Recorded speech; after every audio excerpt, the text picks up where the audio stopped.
Check. Okay. I mean, it's not like I don't like sit there and have a different way of lining it up. I'm recording Zoom. Zoom's recording now. Wow, that just cut out. It was so awkward. Powerfully weird. Loud. I guess. That was the power of my. That's the power of sleep and depression coming together to form one grand creation.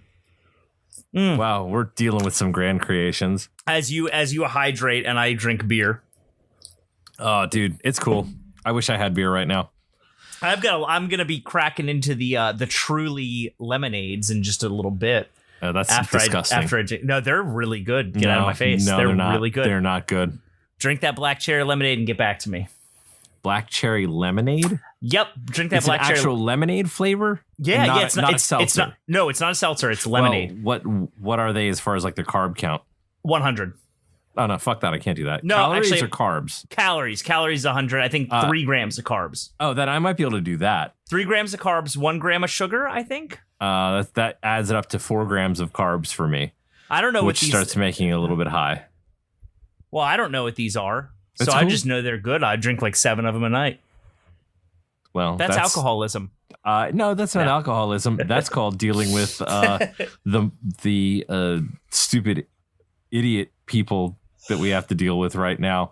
Or do you also mean Larry Correia? That's exactly what I mean. Because that's who I'm talking about. That's who I'm talking about too. Well, lucky for you, as we go into our second bit of talking about Tom Stranger, Interdimensional Insurance Agent, or the farts it's called.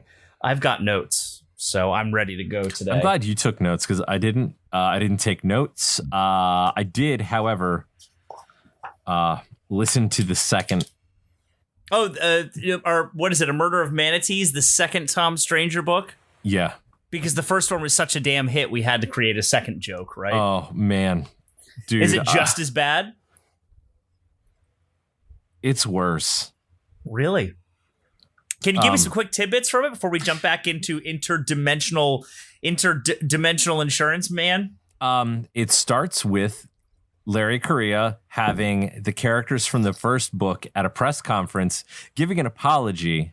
Oh, including Larry Correia himself from Our Earth, giving an apology for the 1-star reviews that they got on Amazon Audible for it, but not really apologizing. Of course, being actually, totally.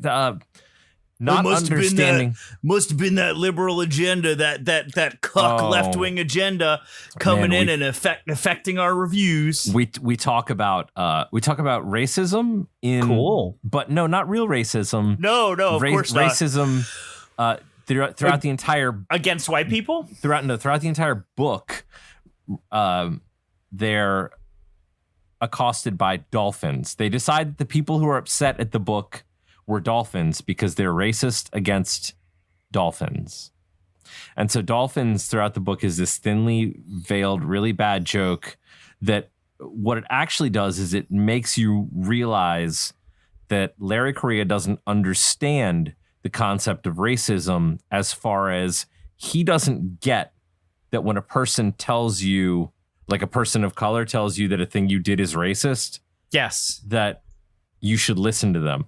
He just thinks that, well, you're too, I didn't intend it as racist, so therefore it wasn't racist. Right, because my intent, I have freedom of speech, and the consequences of that freedom of speech are we don't consider those. We make a ton more gender studies jokes.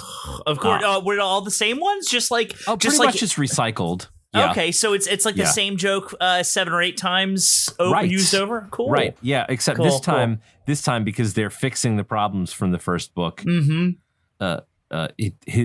Jimmy's gender studies degree comes in handy. It comes in handy. I can't wait to get into it. We should introduce ourselves before we get even further, because I just realized we're like 4 minutes in and we haven't even done it.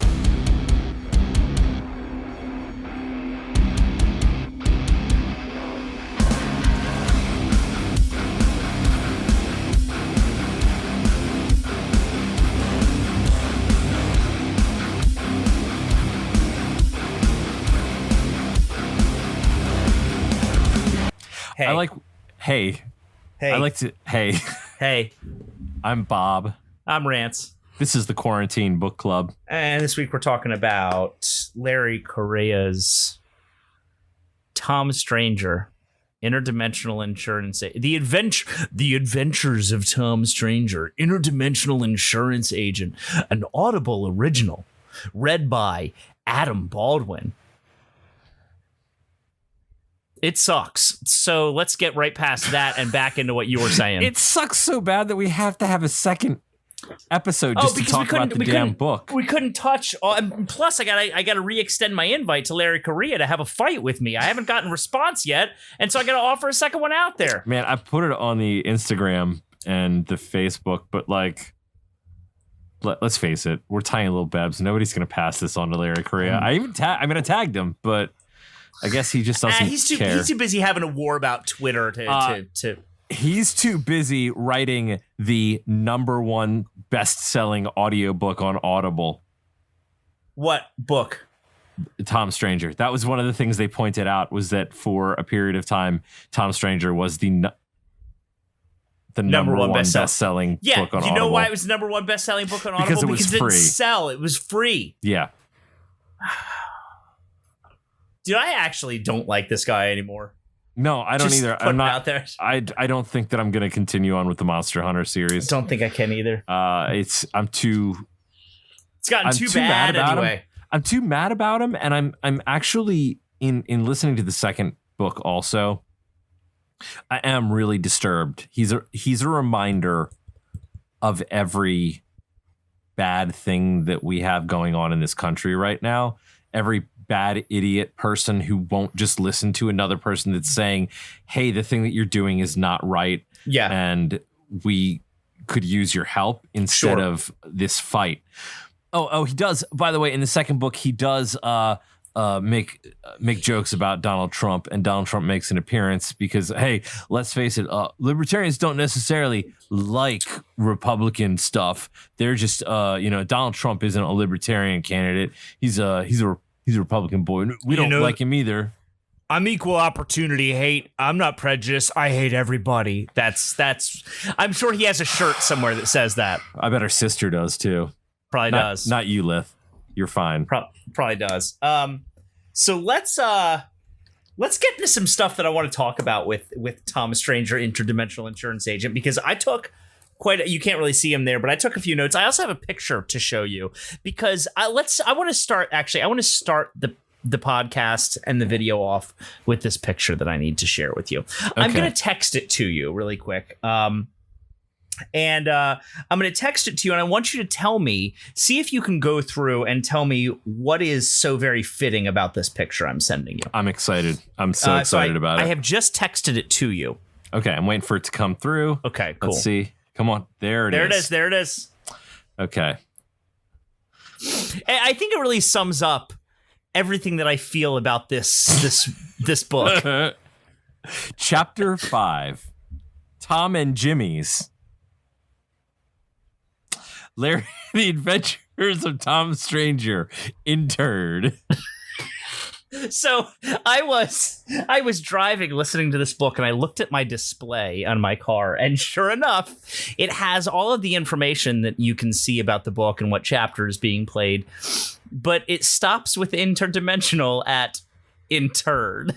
I also love how it is the picture on it is clearly somebody playing guitar. Is that Bruce Springsteen? Who is that? I don't know. It just fills in like an auto picture for any.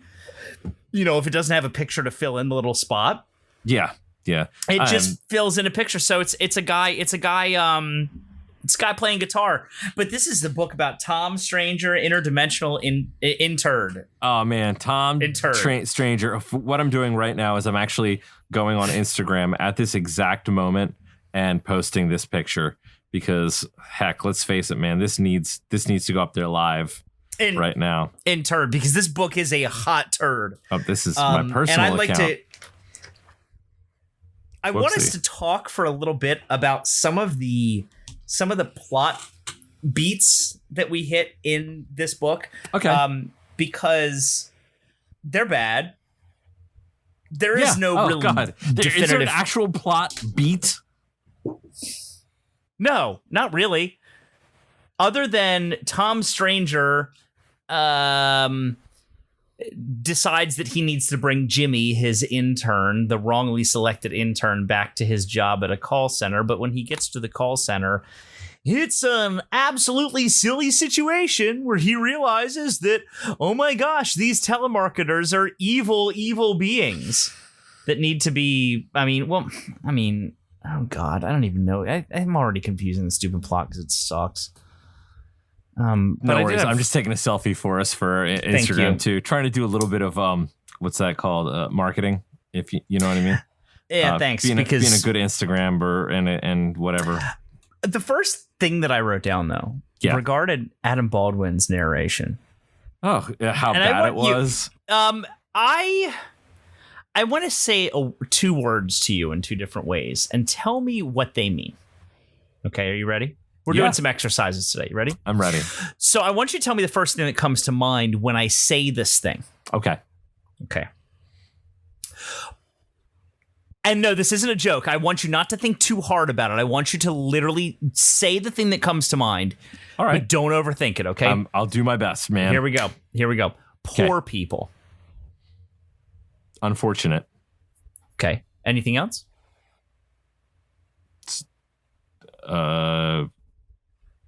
No, it's, I don't know. My brain's emptying That's okay. out. No, that's fine. Unfortunate is great. What now? Let's go on to the second one. Are you ready? Yeah. Poor people. What's the difference? Poor people. Oh, those poor people. Oh, I feel bad for them because, I'm sorry, something not good happened to you. Thank you. Okay, so there's then what you're saying here is that there's a distinct difference economic between versus emotional or situational, and that effect comes about as a result of the inflection, right? So if I put the influence on poor people, I'm focusing on the adjective. And therefore, I'm thinking about poor as the adjective people, whereas, poor economically. But if I say poor people, I'm using poor as a modifier to people in a way that is people is the focus. Right. Right. So it really said so much to me without saying anything at all that Adam Baldwin in his narration, at one point, he talks about how these telemarketers are taking advantage of these poor people as opposed to poor people. Yes, which is how it's written, right? They're taking so much advantage of these poor people. Yeah. But instead, of course, his mind immediately jumps. These telemarketers taking advantage of these poor people. It was just such bad narration in the moment that I'm surprised that the director of the audiobook didn't turn around and say that inflection is really weird. But then I thought, this is a Larry Correia book read by Adam Baldwin. Of course, they're going to find whatever way they can to slide in a little bit of that classism, because of course, telemarketers only call poor people, right? Right. Because poor people are stupid. Poor people are dumb. They're poor because they don't have any intelligent way to get themselves out of their poorness. Their economic hole that they've dug for themselves. Well, and mind you, that's not your statement, right? That's the way that people I'm being sarcastic. I'm talking about how they think. These damn poor people. Yeah, no, that's oh my God. And it just jumped out to me like a sore thumb, because I give Alec Baldwin, you abusive father. I give Adam Baldwin a little bit of credit for, if I didn't know Adam Baldwin was a piece of garbage and I didn't see that this book was just an absolute flaming pile of diarrhea, that I wouldn't mind him as an audiobook narrator. He's got a nice voice to listen to. Yes. As a narrator, he's enjoyable audibly. Yeah. And that itself, it is a frustration, because it's very hard to find an audiobook narrator that you can stick with for multiple books and not be like, yo, I'm done with this person. You get, when you listen to James Marsters reading the Dresden books, people when John Glover came in and did one Dresden they book, went wild. Yeah, fans lost their mind. Because he sounded like an old man. I'm Mary Dresden, and where's my wheelchair? Like he sounded, and he wasn't bad. He just wasn't James Marsters. No, and James Marsters he's played this character for years now. If you want to count reading an audiobook as playing a character. But it's a first-person book. He's played Harry Dresden as an audiobook character for 10 years. I was upset. I was like, oh man, this sucks. And so they went back and they redid the book when he became available because people were like, yeah, no, we want him. Poor John Glover. Do you think John Glover looks back and goes, I really loved reading that book. From his pile of money, yeah. Yeah, absolutely. I really loved reading that book. As a guy as two guys who went to the same college as John Glover, for some reason I always get John Glover and Stacy Keach mixed up with each other. Didn't Stacy Keach do stuff at our college too? Yeah, that's exactly why. Yeah, okay, cool. Okay. Yeah, no problem. Whatever. So this wasn't the only time though that so I don't mind Adam Baldwin as a narrator if he wasn't just such a big human piece of garbage. Mm-hmm. He did another thing though so the poor people thing really jumped out to me. I don't know why. Those poor people. Those friggin' poor people. Yeah, I don't mean those poor people. Those poor people. Those telemarketers are making a life a living hell for those poor people. Mm. He then also said another word in a way that I didn't like, but I needed clarification from you that it was actually the wrong way to say it. Okay. So let's say you're about to have a romantic date with your significant other, right? Right.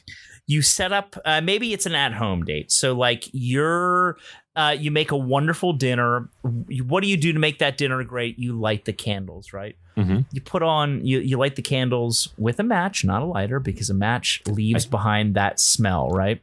I think I know what you're going to ask me.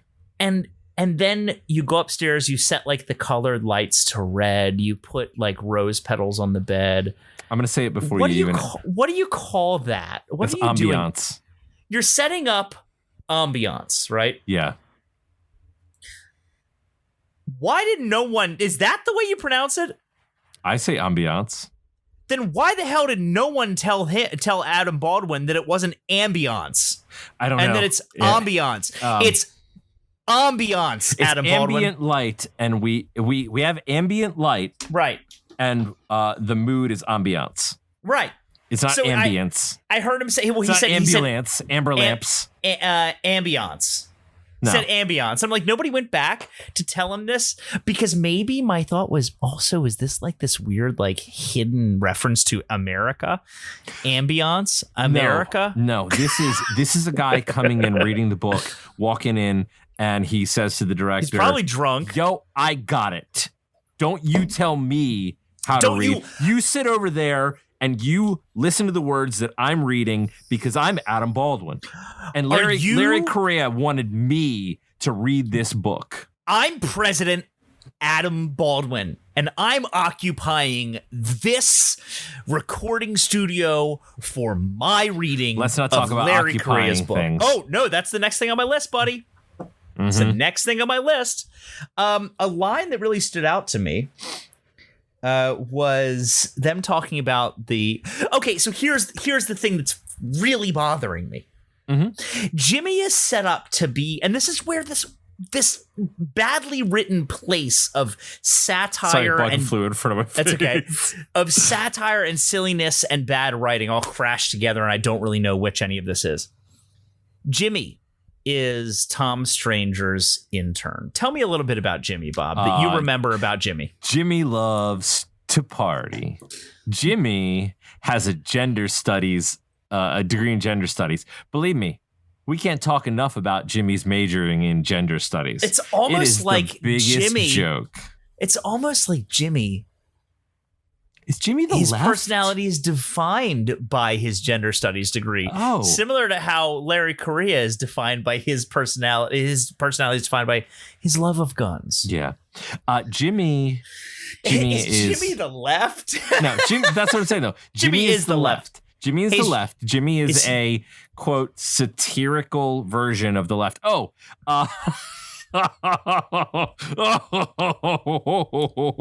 oh man, gotta jump back. Sorry, jump back to Tom Stranger Part 2.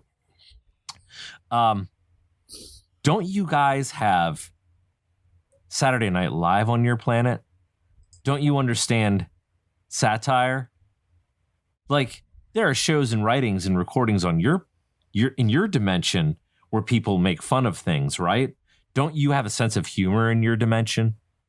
Is that one of the things that's mentioned? Of course, he he compares himself to Saturday Night Live. Oh, first of all, good. Let's be honest. I mean, Saturday Night Live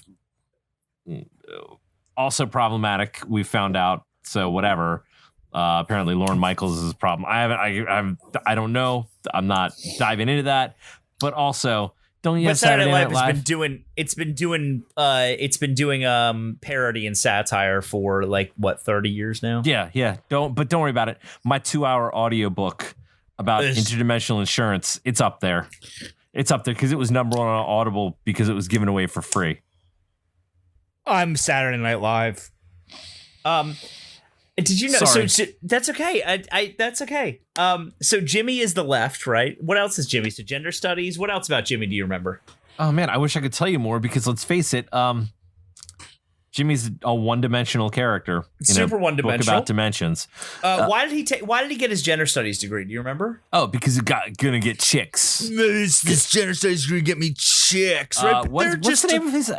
It's his school itself. Chico. I don't know what Chico is. Me neither. But I don't know. That's clearly hey, only liberal idiots go to this school. Wait, I got a gender studies degree because maybe girls would be interested in me, but they were all just really loud and pushy. Look, I don't like man buns either. I had one. Felt like an idiot the whole time I had it.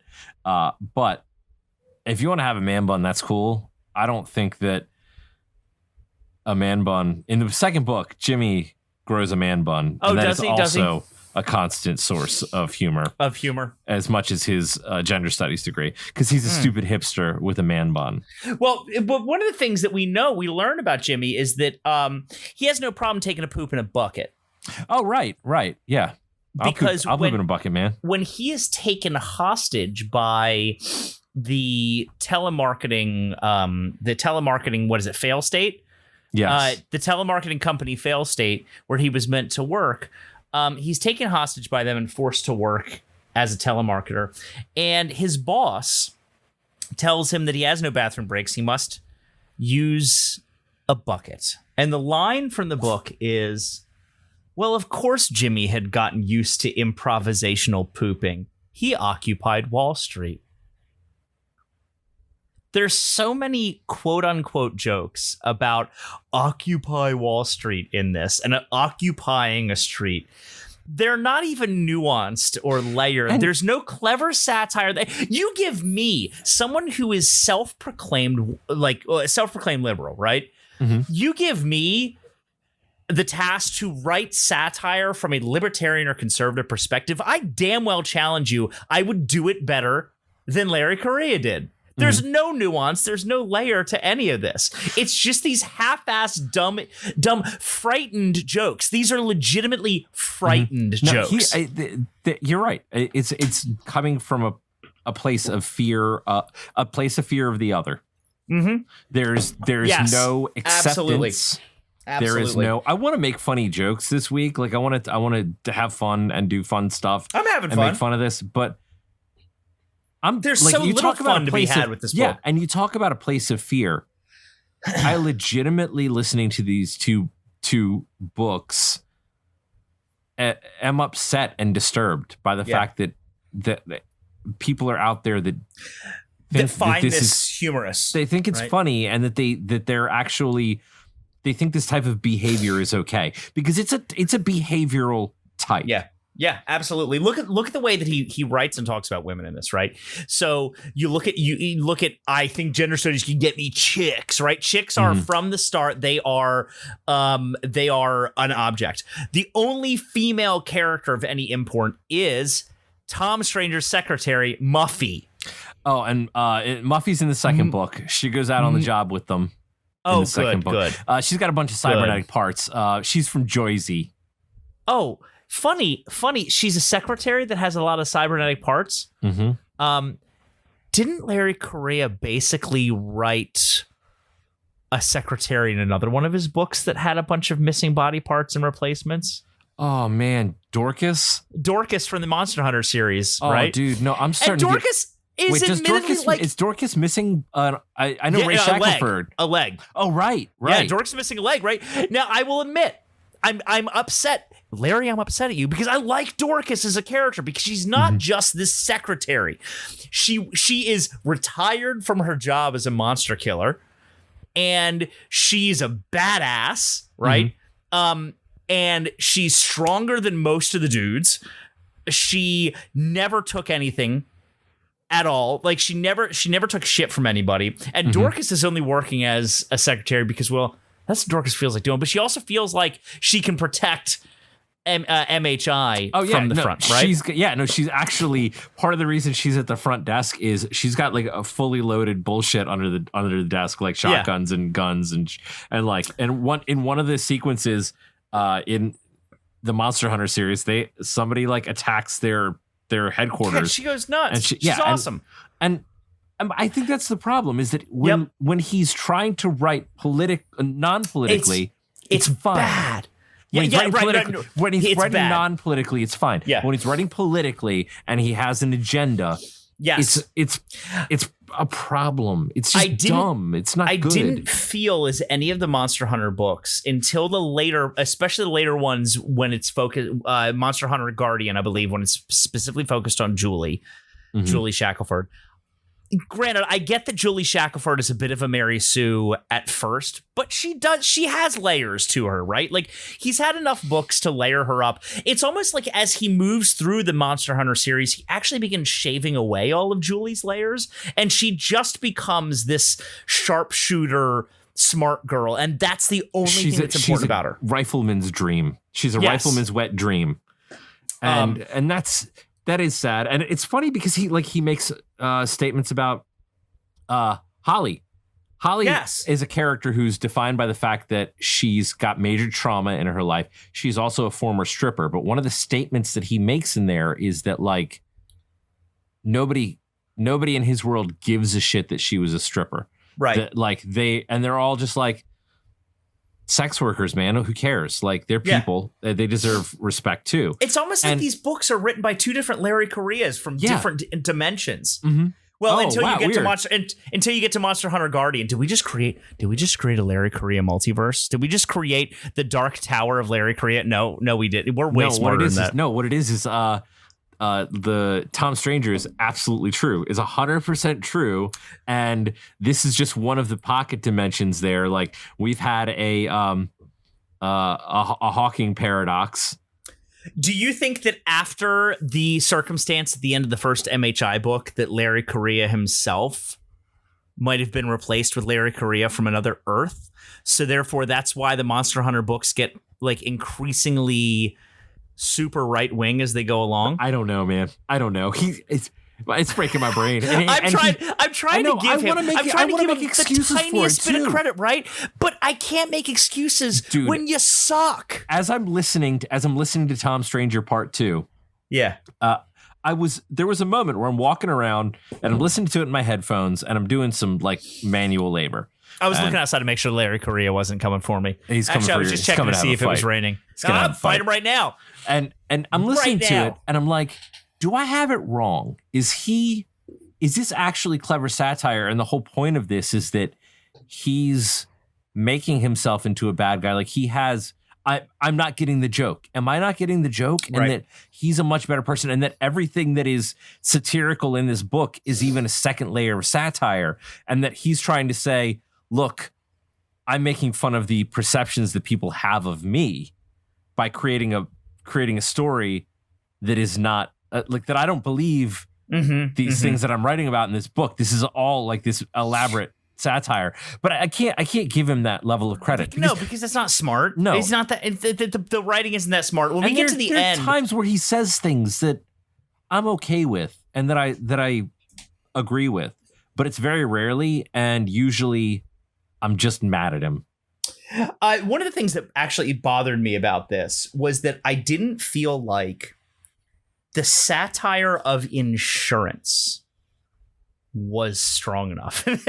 Yeah. Insurance is an absolute cluster. I'm going to use a bad word because I know we're not. No, we're not censoring anymore. I don't care.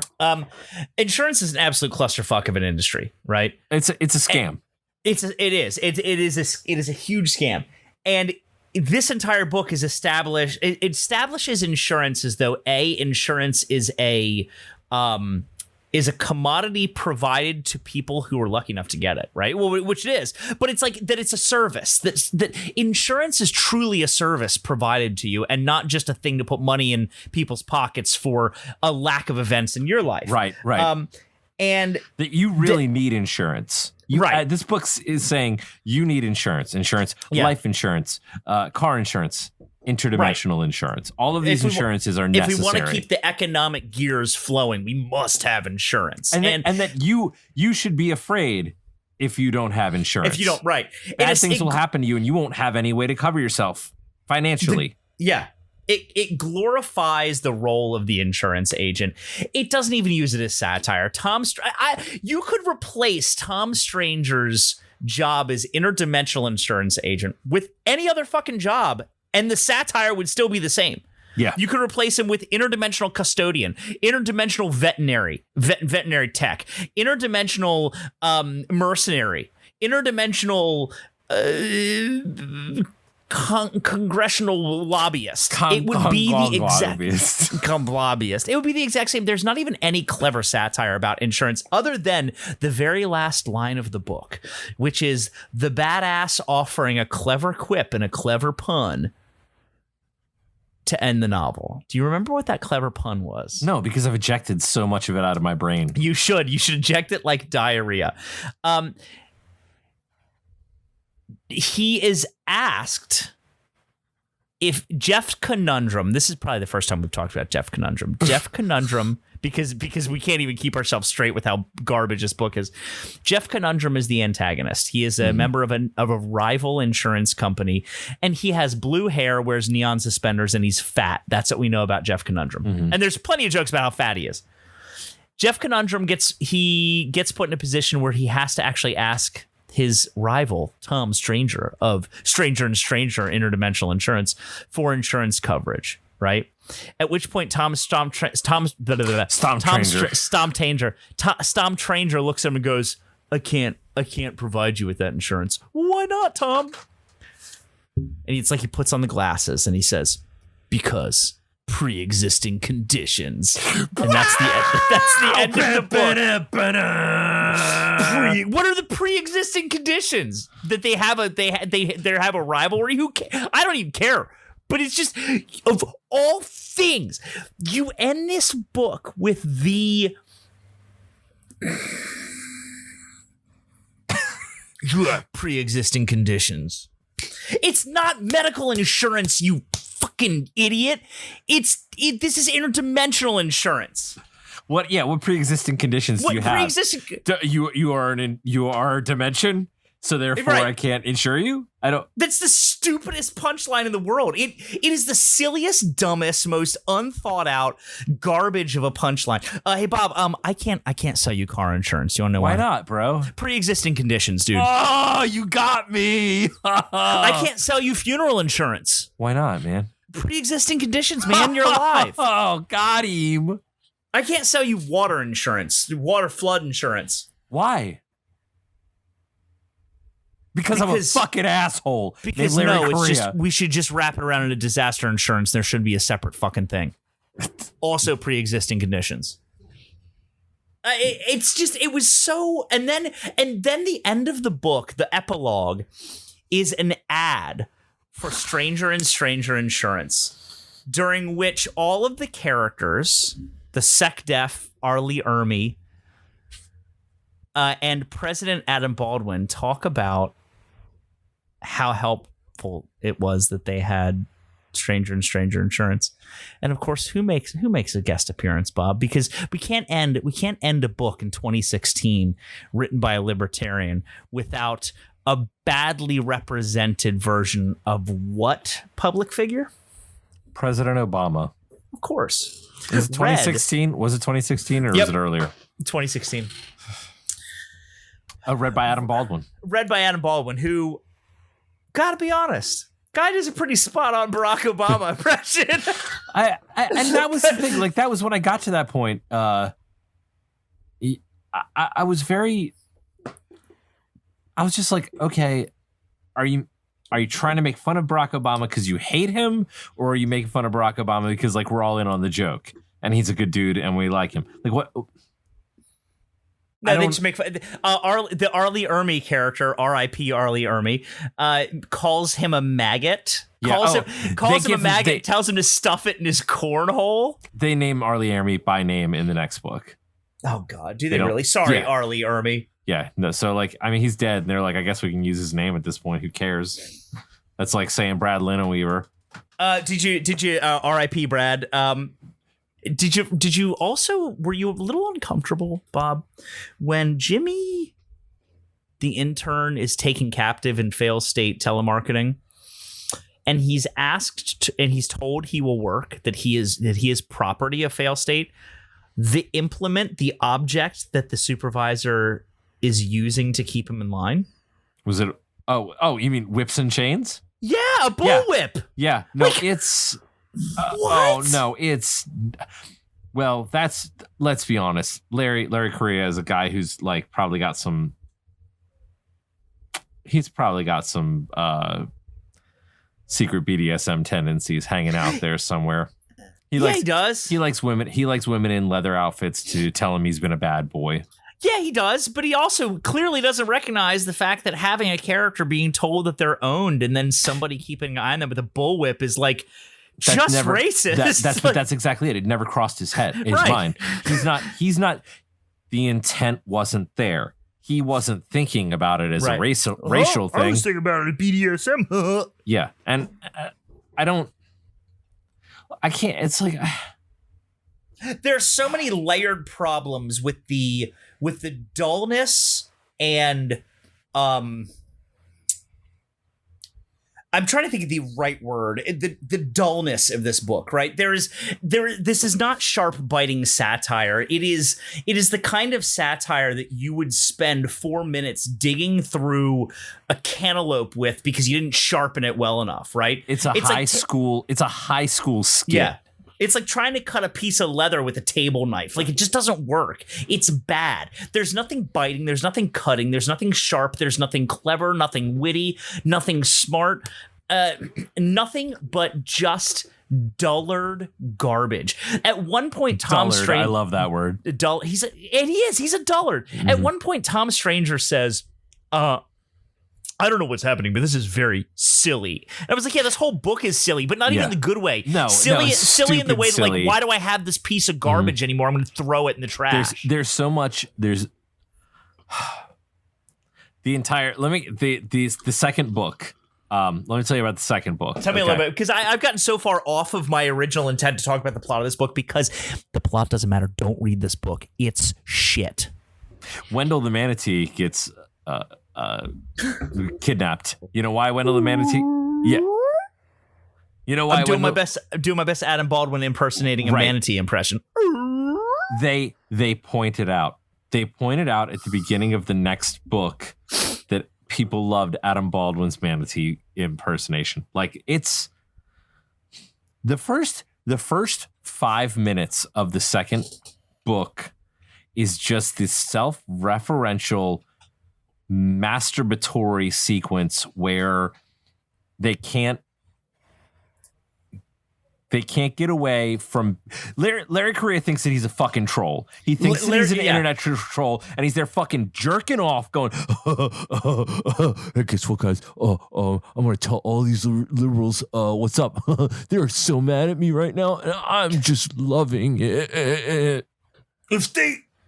If these liberals get triggered, I'm going to be mad. I mean, happy. I wrote a second book. Does anything of any importance happen in the second book? That you're Jimmy gets fired because he fails his evaluation as an employee because the only reason Tom Stranger keeps him around is because he saved Tom's life. So Tom Stranger has a weird attachment to him. Tom's life. Yeah, he saved his life in the first book. By getting shot, even if Jimmy goes, he took a bullet for him. Yeah, this character that he just rips apart the entire book takes a bullet for Tom Stranger. Yeah, and of course Jimmy's like, I didn't do it on purpose. I just fell in front of the bullet. It doesn't matter. No. He took a fucking bullet for you, dude, and you just treat him like garbage as a writer and as a character. Jimmy can't sell insurance. They give Jimmy a cabbage to sell insurance to and tell him it's the leader from a plant-based world. And he can't do it. He loses his mind in like 5 minutes. And I'm like, well, yeah, because you gave him an inanimate object. You literally gave him the Kobayashi. You gave him the Kobayashi Maru of insurance sales. Hey guys, Kobayashi Maru, stick around. We're going to be talking about something a little bit later. Can't wait for to that. Tell you about that. Might not be a libertarian, but definitely turned into a piece of garbage. We'll get to that one soon. Man. Turned into? Has always been. That reminds me actually of, there was a, you might be able to help me. There's a moment in this book where there is, I believe, a Star Trek language Klingon. Mentioned. Yeah. Is it Klingon? Yes. I don't remember, because I remember Tom Stranger flees. I have a big moral issue with something that happened in the book. Tom Stranger and Jimmy flee what is about to be an explosion, and they find a cow. And Tom Stranger speaks a language to this cow. Oh, no, I don't know. I don't remember that. I'm talking about the part in the book where there's literal fans at a convention who speak in Klingon. Which he's trying to make fun of. Yeah. But it's clear that he knows so much about this stuff. He's life. Just making fun of himself. Yeah. No, I don't know. The cow. What? I don't know. You've got a character who's like, who, I don't know, he's got the typical this typical nerd that corrects everything. Mm-hmm. It's one of the background characters in the book. But if you write so accurately about all the things that character corrects, what does it say about you? You're just that person you're trying to make fun of. You're just that person. Like, yeah, if you're making fun of a nerd talking about a botleth, you're a fucking nerd, dude, and that's okay. But don't try to make fun of the people who are buying your books. Smelly dudes are buying your books because they think they're not smelly, and they think that you'll think they're cool. Right. But really, because they bought your book, right? And they think you're in they think Larry Correia is them. Mm-hmm. Sorry, I interrupted you. No, it's fine. You're hitting exactly the point. Every fandom has maybe its people that are not the most like socially desirable or aesthetically desirable, whatever. Because you know what? That's not a fandom thing. That's just a reality thing. I go to Target, I go to Walmart, I'm going to run across people who are socially awkward or non-aesthetically pleasing. As someone who works in a profession where being an extrovert is necessary, I work around people who are socially awkward and maybe not aesthetically pleasing. Maybe how many times in my life have I to non-aesthetically pleasing people? You do a podcast with a non-aesthetically as a non-aesthetically pleasing person. Let me tell you, it's fine. I've been wearing my mask lately, right? And I am so sorry to anyone that I've ever offended with my breath, because the past 3 months I have been offending myself every day. No matter how much I brush my teeth, I'm like, I'm disgusting. I'm a disgusting halitosis, hippo, gross fart breath nerd. No human being has good breath. No, I think that there's no such thing as good breath except after the first 2 minutes that you brush your teeth. How many times have even then I don't want your warm mint breath, because you know what, your lukewarm mint breath is like eating melted ice cream. Nobody likes melted ice cream. Boy breath. Nobody puts ice cream in a bowl and lets it sit for 20 minutes and then slurps it up. That's not true. I live with a person like that. Not my fiance, one of the kids. Yeah. Slurp. Kids are weird. Kids are their own thing. They eat their boogers. They eat their boogers. This kid pours milk in their ice cream and stirs it up every time, every night. and makes a soup I'm gonna out of it. I'm gonna need you to send him to Camp Yard Moose, wherever Larry Correia lives, and have Larry deal with them, because Larry clearly spanks his kids. Oh my god. Camp left a failure. Camp. Yes. Were you bothered? Oh yeah. So anyway, he talks to this cow in some kind of like Angosian. Andorian? And I don't know. It's some Star Trek language. I was like, why? Two last things I want to talk about. I'm sorry. I have so much. It's cool, man. Tom Stranger didn't consider himself a hero like George Washington or Harry Dresden. You mentioned it. You mentioned this to me the other day. Yeah, no, you're gonna go. The first thing you're gonna do, George Washington. Let's face it, we all know now. George Washington, one of the founding fathers. Great, cool. Who am I gonna say in the same sentence as George Washington? Harry Dresden. George Washington also sucked. Yeah, exactly. We know now that George Washington, not necessarily a great dude. George Washington. Times were different back then, man. Like I can't judge George Washington because, to be honest with you, well, I can. If you own slaves, you're a shitty person. But like, we don't 100% know history because, let's face it, we're all discovering now that history is really jacked up and was not recorded properly. I'm sure Larry would have a thing or two to say to you about that, about how wrong your opinion is. Oh, I know. I don't care. That's the thing, is I don't care about Larry Correia's opinion, except Harry Dresden.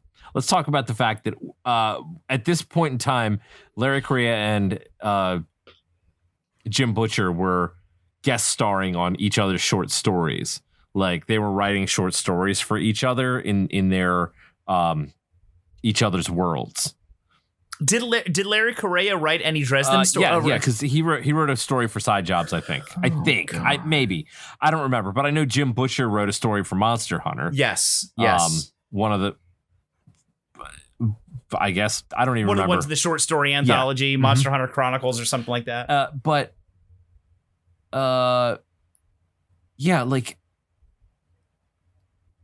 how many people actually know who Harry Dresden is?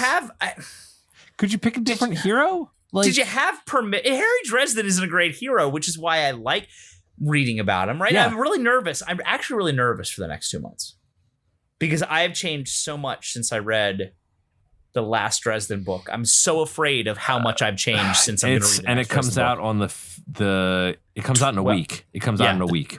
Yeah.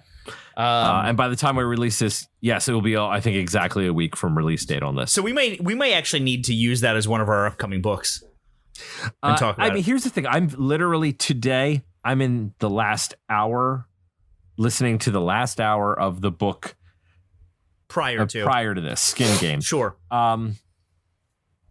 I was trying to think of the name of it. For some reason, the only thing that came to mind was Solid Jobs. Solid Jobs. I'm Jim Butcher, and my next book is Solid Jobs. Solid Jobs. Join us, Harry Dresden's Solid Jobs. Solid Jobber. But dude, why do you do that? Like, I get it. You're nodding to your buddy. I guess that's fine. I don't know how much buddies they are. I don't. But like, do you think it was like weird fan service? Really, right? What if he really wants to be buddies with Jim Butcher, but Jim Butcher doesn't want to be buddies? Do you think Jim Butcher's pulling a Jerry Only with ICP? He might be. He's just awkwardly hanging around. Yeah.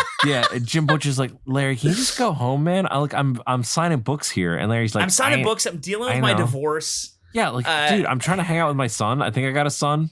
I don't know. What if Jim Butcher doesn't have a son and he listens to this and he's like, when did I get a son? Oh. And he has to like clamber through his life to discover where he might have had this son. We need to have a side conversation at some point that I'm just going to state now that needs to happen because it's really important.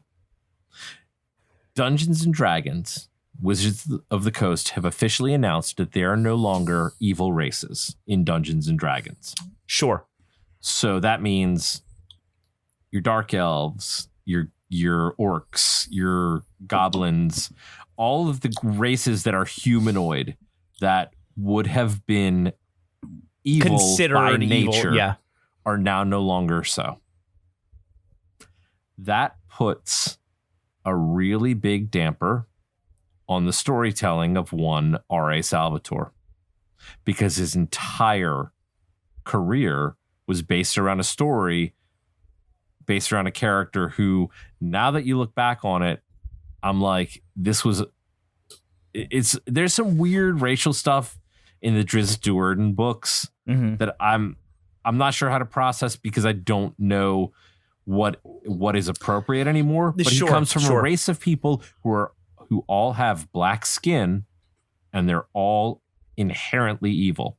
Well, also, he writes in the Forgotten Realms world via permission of Forgotten Realms, but they don't publish his books anymore. Right, he's no longer like his stuff is not really considered Forgotten Realms. It's not Dungeons and Dragons anymore. Yeah, and it's R.A. Salvatore. Right. And I don't know what that means for him anyway, but I just thought that was interesting, and that's a conversation that I think we should have on the show one day, is talking about that change, like that acceptance. Like that's a big change for an entire culture of people who are playing a game. And I would venture to say that maybe, and I think if you accompany that with a large public statement about why this change is suddenly happening, right? Like identifying that this idea of evil races is really like closed-minded perspective.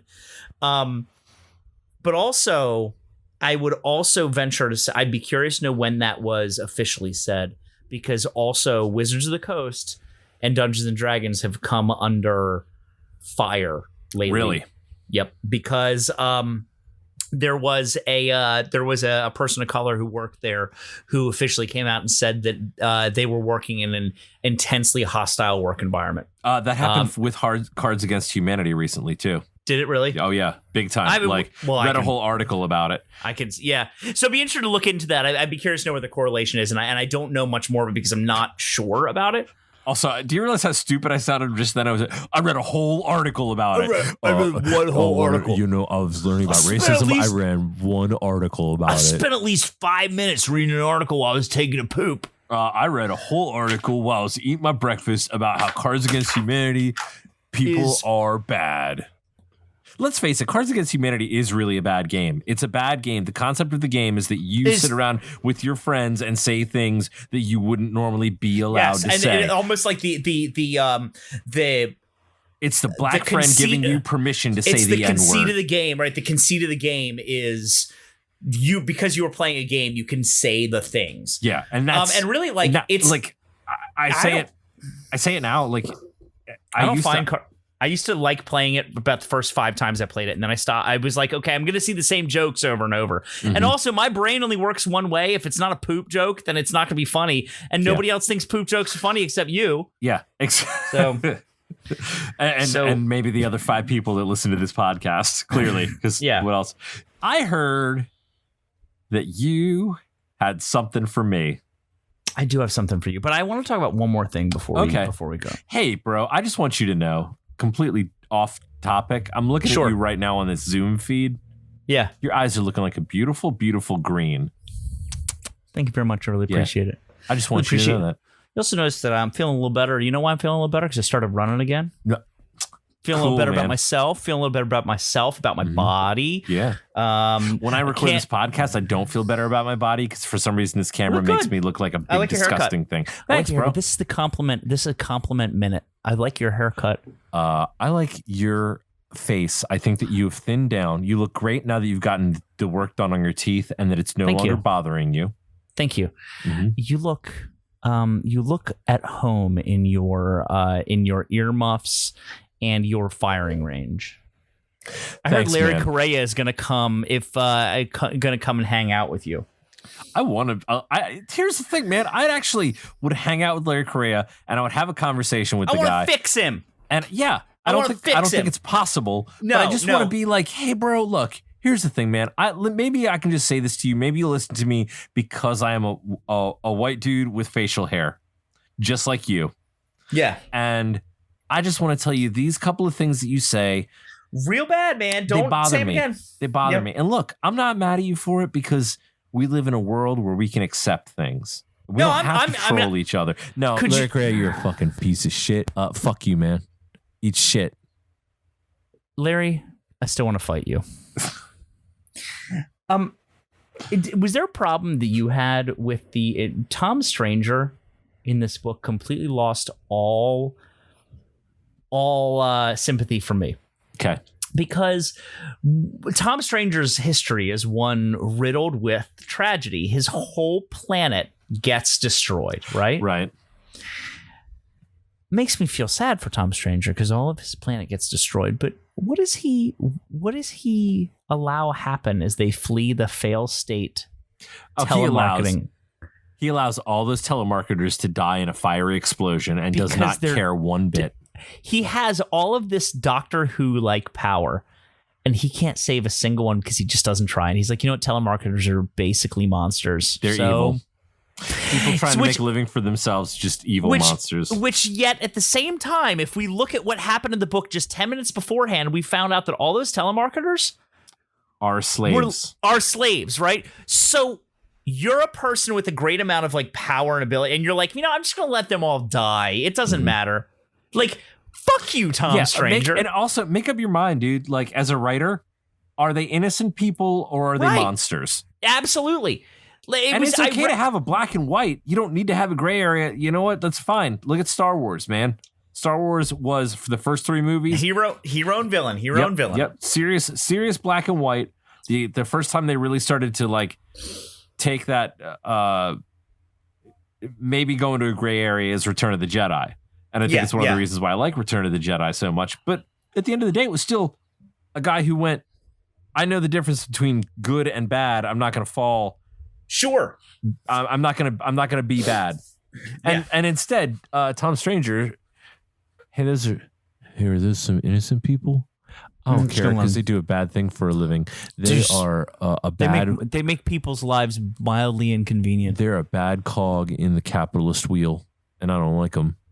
What if they had interdimensional insurance? Clearly not. No, they didn't, because they worked for what's his name? Because remember that was the big Jeff thing. Conundrum. That's Jeff right. Conundrum owned Failstate. That was the big trap. Was that there never was another intern? Do you think that they had pre-existing conditions? Yeah, man. Got him. All right, I do have something for you. I have a quiz for you. Can you insert right now the quiz music, please? Got it. It's inserted. Cool, thank you. I inserted that music. Thank you. I'd like to play a little game with you. It's actually, this is more a game. It's not so much a quiz. It's actually a game. Mm-hmm. It's not a very good game. It's called Adam, Larry, or. Okay. The point of the game is this. I'm going to read you a series of 5 quotes, one after the other. And then you have to determine, based on either your own personal knowledge or just your knowledge of Adam Baldwin, Larry Correia, and insert a third person here, who said it? Who was the person who said the thing? Okay, do I have to name the third person? You'll have an option. Oh, okay, cool. You'll have an option. Okay, yeah. Cool. There is no point at which in here you have to name it. The other thing I will say, all of these real quotes.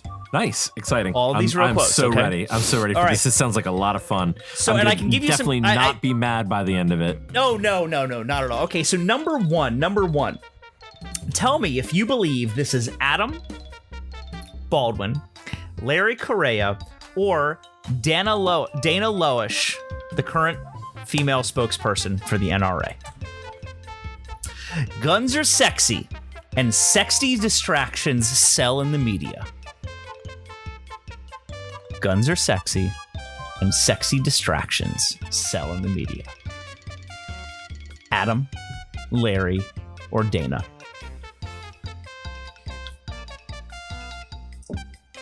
I'm going to say that it's Dana. Okay, you're going to say it's Dana Loesch from the NRA? Yeah. You're wrong. Okay. That was Adam Baldwin writing for Breitbart in 2013.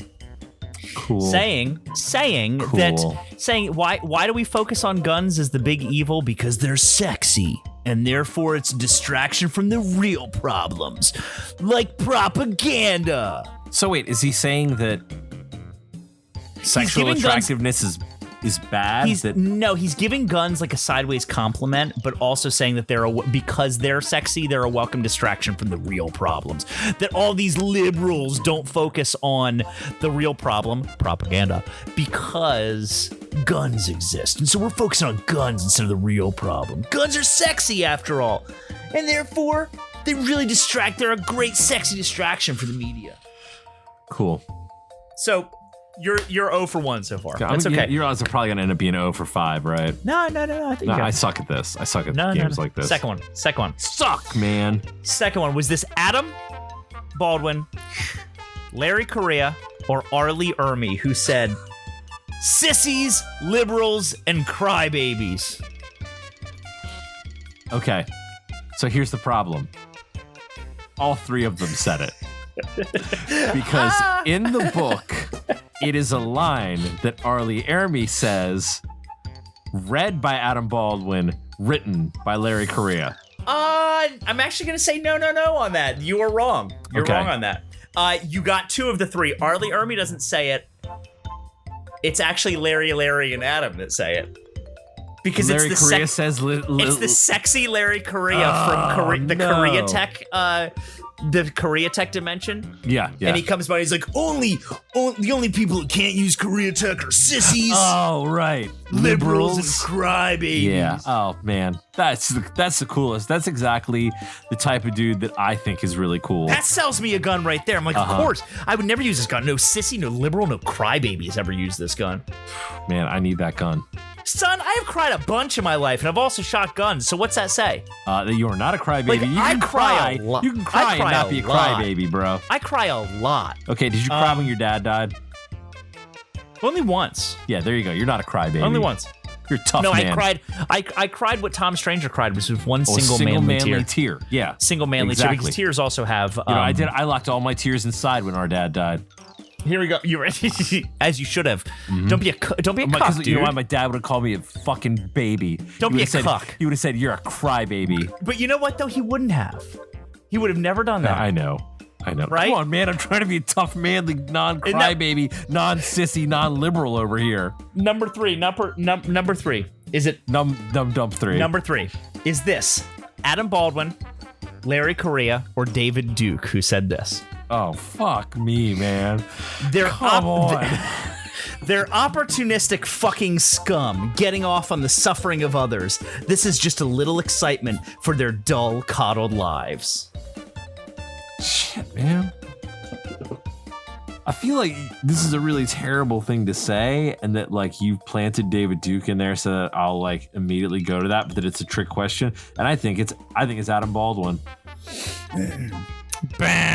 It's Larry Correia, baby. Fuck! I was trying to give him the benefit of the doubt. Writing about riots and what all of the allies do. He's talking about the word ally on his website, and that allies are the people who go to you might call them allies, but they then go to other people's well-meaning neighborhoods and graffiti their walls and throw bricks through their windows. Yeah, because we're not allies of you idiots, but also no. I mean, like no. This is the people.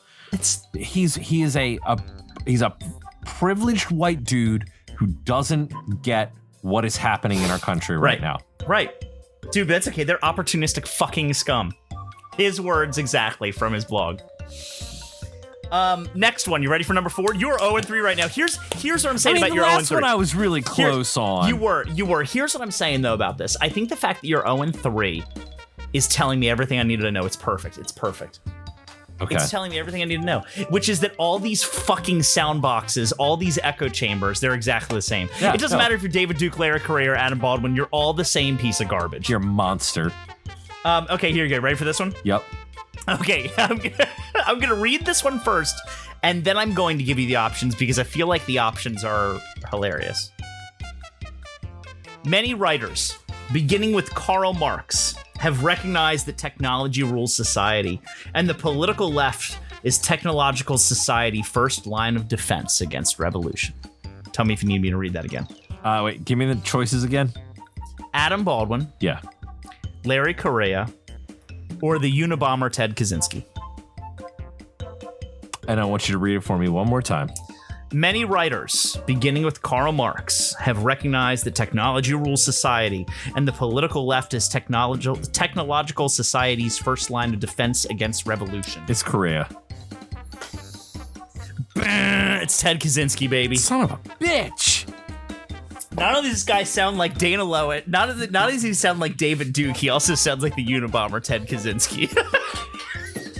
I'm loving this test, man. I'm loving this. I'm doing great. This is horrible. Right? God, how insane these sound. That was Ted Kaczynski. When even Ted Kaczynski, out of all of the other quotes, sounds the most logical. You're like, evil murderer.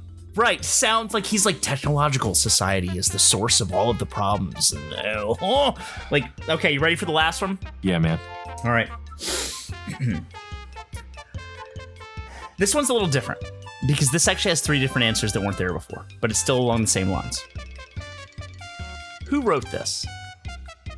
Was it... Let me read it first. Who wrote this? One of the most handsome men and also incredibly intelligent. I could imagine him as a great leader who would certainly solve many problems in our society. Was that... Donald Trump. No. Okay.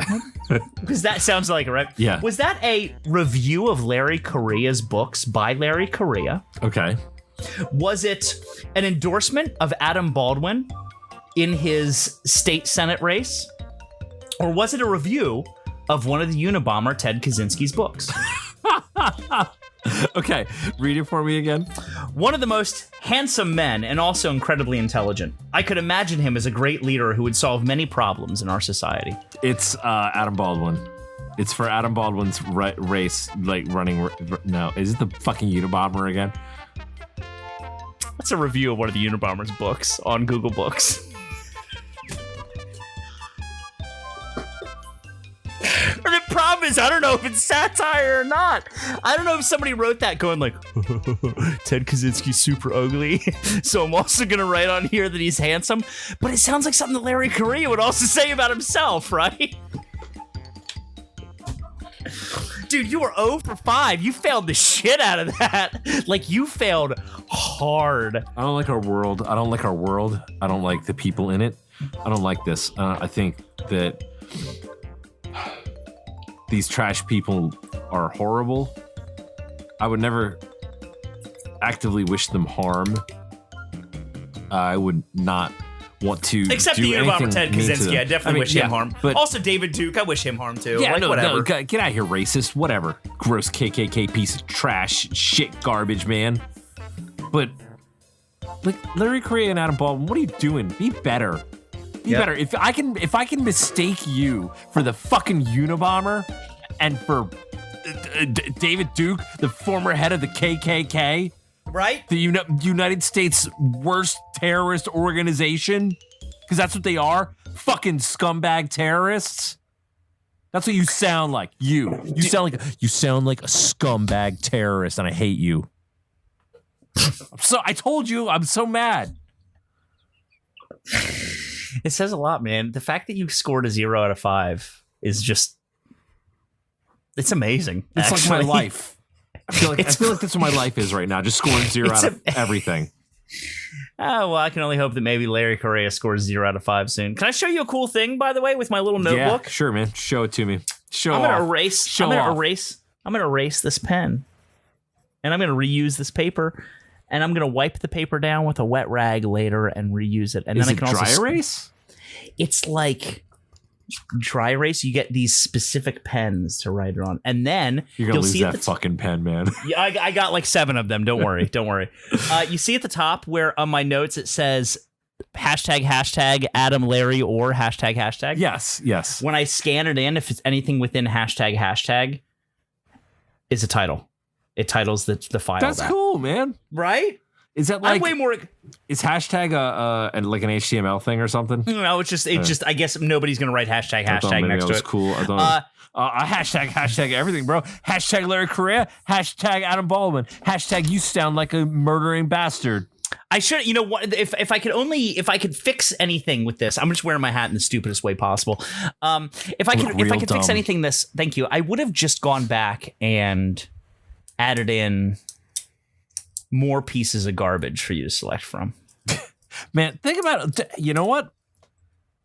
This is a perfect way to lead into next week.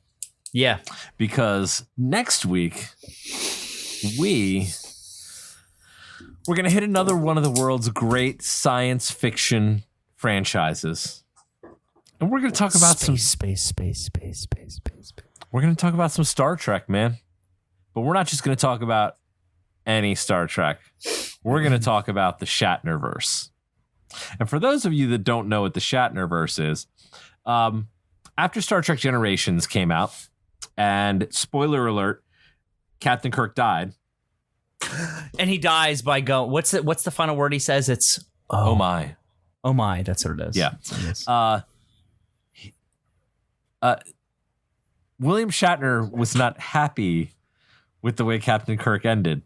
And so he authored a series of novels about Captain Kirk coming back.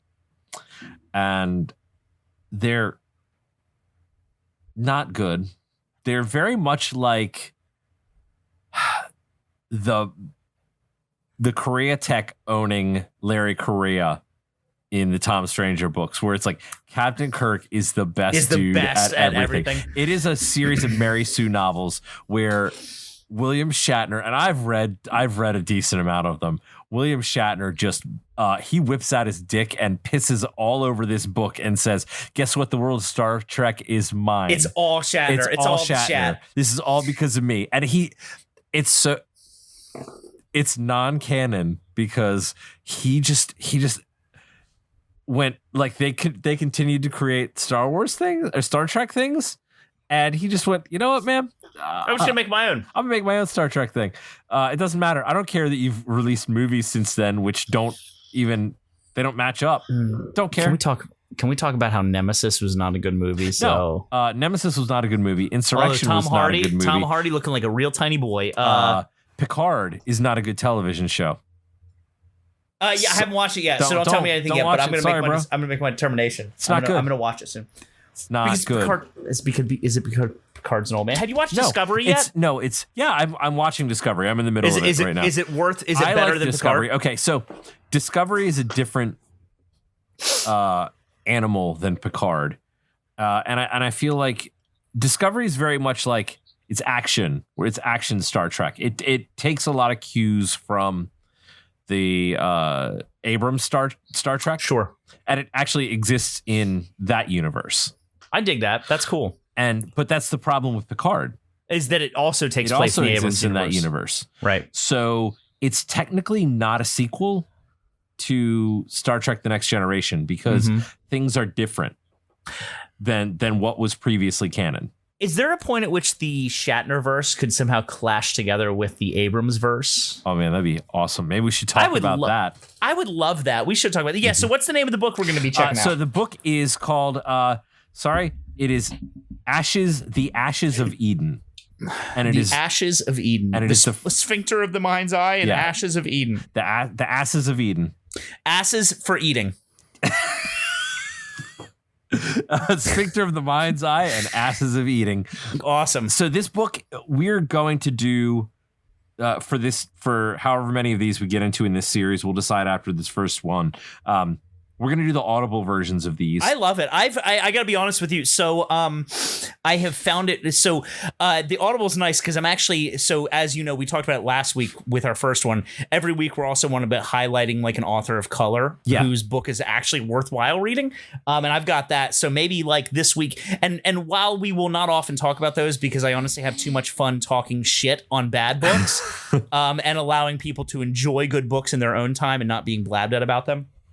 If you're looking for something as a nice palate cleanser to what we're reading, then that's what we're going to encourage you to read some books by authors who are, who are less represented in the sci-fi, voices that are less represented, less seen in the sci-fi realm. This is because reading this book, this Shatner book, is the equivalent of exactly what we don't need in science fiction right now. Yes. Yeah. And that's why it's funny too. It's a white guy who's had a long and prosperous career, who has been known to be problematic. Live long and prosperous. And he's hero worshiping himself.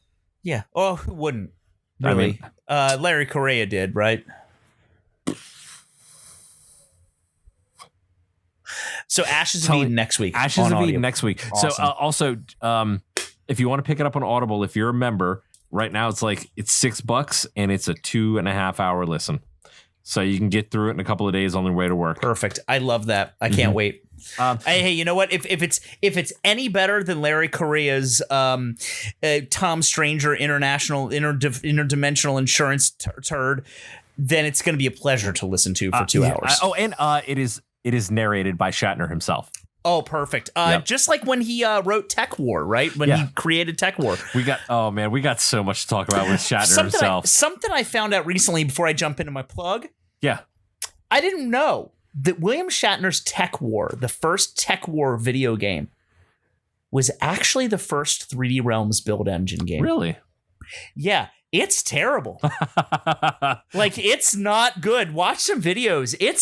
And then there's all these full motion videos of Shatner being like, we gotta find the drug makers and kill them, and I'm William Shatner. And you have to do what I say. Like, he talks about himself in the third person in the game when he's not a character, but he's the writer of Tech War, but he's also like your weird mission giver. Cool. So the book I wanted to highlight this week, I actually just started reading it this week, and let me tell you, I'm really liking it because it is super unique. Okay. And I really like the author as well, and I want to get you the information for her Twitter and some info about the book. Get it to me. So her name is, I hope I'm pronouncing it right, Premi Muhammad. And she wrote a book called, and I'm looking up my information right now because I want to read actually the little blurb. It's called Beneath the Rising by Premi Muhammad. And it is, if I can put it in my best like layman's terms, it is a book about. Keep talking. I've got to do something. I'm sorry. Go for it. Go ahead, talk to the audience. Yeah. So it's a book about a young person who finds a way to create clean energy. But in the process, he also sort of opens a portal to an eldritch world. So Nick Prasad has always enjoyed a quiet life in the shadows of his best friend, child prodigy, and technological genius, Johnny Chambers. But all that's about to end. When Johnny invents a clean reactor that could eliminate fossil fuels and change the world, she awakens primal evil ancient ones set on subjugating humanity. Like, it's this really neat, like, eldritch horror thing. I've seen info about it. Like, I've read the blurb on it. And it looks like, I'm really excited. I've literally read 2 pages of it, and I've already enjoyed it. But I think it's a testament to already reading something that you can tell from the start is prose that somebody cared for, unlike Larry Correia's Interdimensional Insurance Agent, which is just like garbage prose that nobody cares about. Like, put some love into your fucking words, man. He loves something. He puts love into his guns. Yeah, he does. Stupid Larry Correia. Fight me, Larry. All right, I can't name the episode that 2 weeks in a row, bro. Fight me, Larry, version 2.0. No, name it whatever the hell you want to. You can name it. I mean, I don't know. I don't know. I'll figure something out, man. We always do. Yeah. Check it out. Check us out on our website, www.thequarantinebookclub.com. You can find us on Apple Podcasts. We're on Stitcher. We're on all of those places. Spotify. Wherever. Give us a review. Rate us. It helps a lot. You can check us out if you're on YouTube. Hit that bell icon, like us, and subscribe, and all that other trash. Hit us up on Facebook at thequarantinebookclub.com and on Instagram at the Quarantine Book Club Podcast. Well, I guess it's about that time. Don't read Larry Correia books. Don't do it. Don't give that man your money. No, please just give it to us. What are we going to do with it? Not buy Larry Correia books. Bye.